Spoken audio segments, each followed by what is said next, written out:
ঢাকায় আছি দেখেই যে সব কিছুই চিনি আসলেই তা কিন্তু না। এই প্রথমবারের মতোই আমি শুনেছি আলুবাজার নামে একটি বাজার আছে। তো সেই বাজারে আমি, আমার আব্বু, আমার মেয়ে, ছেলে আর আমার হাসব্যান্ড সবাই চলে গেলাম। তো আমার হাসব্যান্ড অবশ্য সব কিছুই চিনে, আমি যতই না চিনি কিন্তু সে হচ্ছে মোটামুটি সব কিছুই চিনে।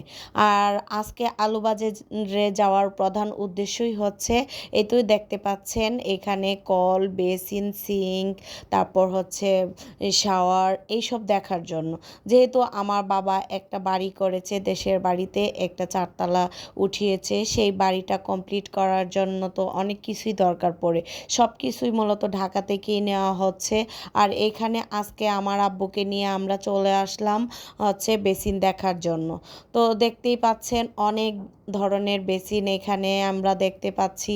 আসলেই কি এই সব মানে শোরুমে গেলে, আসলে এটা শোরুম না, এখানে হচ্ছে পাইকারি দরে যেই সব মানে জিনিসপত্র বিক্রি করা হয় সব কিছু হচ্ছে পাইকারি দরে বিক্রি করা হয় এইখানে।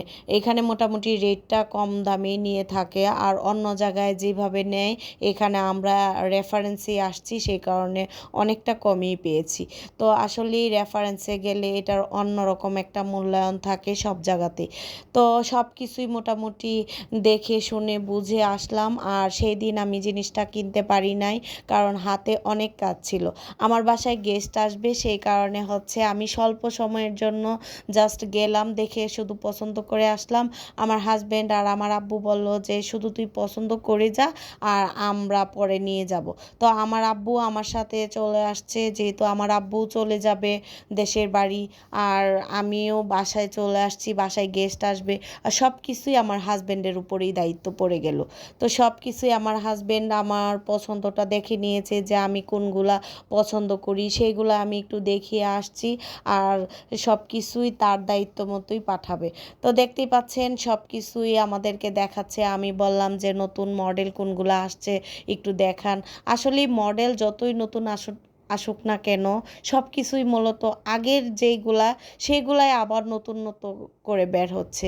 তো আমি একদম আগে থেকেই যা দেখছি এখনও কিন্তু তাই দেখছি, শেষ আর হয় না। তো বাসায় ফেরার সময় তো মোটামুটি ভালোই ক্ষুধা পেয়েছে।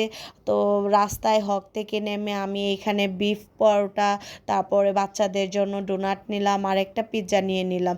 আর বাসায় এসে তো রান্না করেই সাথে সাথে খেতে পারবো না, সেই কারণে একটু নাস্তার আয়োজন করে নিয়েছি। আর এটা খেয়ে দিয়ে আমি রান্নায় চলে আসব, কারণ হচ্ছে আমার বাসায় গেস্ট আসতেছে, সেই সকালবেলা রওনা দিয়েছে। আর আমাদেরও বাসায় আসতে আসতে প্রায় 2টা বেজে গেছে, আর গেস্ট আসবে 4টায়। বুঝতেই পারেন হাতে আছে আমার 2 ঘন্টা সময়। তো এই 2 ঘন্টার ভিতরেই আমার এই নাস্তা পানি খেয়ে রান্নায় নেমে পড়তে হবে। তো আমি রান্নায় নেমে পড়লাম, এগুলা খেয়ে দিয়ে আমার না কোনো রকম শেষ হয়েছে, তারপর পরেই চলে আসছে আমাদের বাসার গেস্ট। তো সেই গেস্টরা ছিল আমার বাবার বাড়ির, আমার হচ্ছে এক ভাইয়ের ছেলে আর মেয়ে। তার একটা বাচ্চা অসুস্থ, সেই বাচ্চাটাকে নিয়ে আসছে মূলত। আর আসার সাথে সাথে যেহেতু প্রচুর গরম পড়ে গেছে, সেই জন্য আমি একটু লেবু শরবত করে দিলাম। আর সেই লেবু শরবতটাই তাদের একটু এনার্জিটা ফিরে আসবে। সকাল 8টা থেকেই বিকাল 4টা, বুঝতেই পারেন অনেকটা লং জার্নি। আর আমরা ইতিমধ্যে খাওয়া দাওয়া শেষ করে ফেললাম, আমার আব্বুকেও দিয়ে দিলাম। আর যেহেতু বাড়ি থেকে আসছে, এই ভাবি আমাকে অনেক কিছুই দিয়েছে। ভাবি বলতে যারা আমার বাসায় গেস্ট আসছে তাদের আম্মু, তারা কিন্তু ভাই বোন আসছে। এই তো দেখতে পাচ্ছেন এটা একদমই দেশি একটা পেঁপে, আর একদমই গাছ পাকা নিয়ে আসছে সেই আমার ভাইয়ের ছেলেটা। বলছে যে আন্টি, যখন মানে গাছ পাকা দেখলাম আমার তোমার কথাই মনে পড়লো, যে এটা আমি আন্টির জন্যই নিয়ে যাব। আর গাছের লেবু নিয়ে আসছে। আর এখানে হচ্ছে আমাদের এলাকায় মেরা পিঠা বলে, চুই পিঠা বলে, এক এক এলাকায় এক এক পিঠার নামে পরিচিত। আপনাদের কার কার কোন এলাকার কি পিঠা নামে পরিচিত অবশ্যই জানাবেন। আর আমরা যেহেতু নেত্রকোনার মানুষ, নেত্রকোনায় এটাকে মেরা পিঠাও বলে, চই পিঠাও বলে। আর এইখানে দিয়েছে হচ্ছে ডাল, মুসুরির ডাল, আর সবচেয়ে প্রয়োজনীয় একটা জিনিস আমাকে দিয়েছে একদম কালিজিরা পোলার চাল।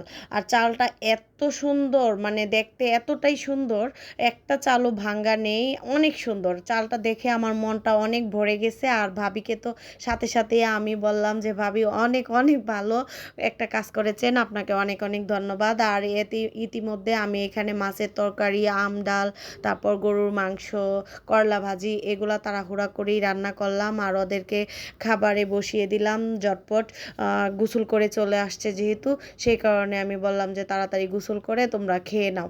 আজকের মতো এইখানেই বিদায় নিচ্ছি। আমার ভিডিওটা যদি ভালো লাগে লাইক, কমেন্টস এবং শেয়ার করে দিবেন। আল্লাহ হাফিজ।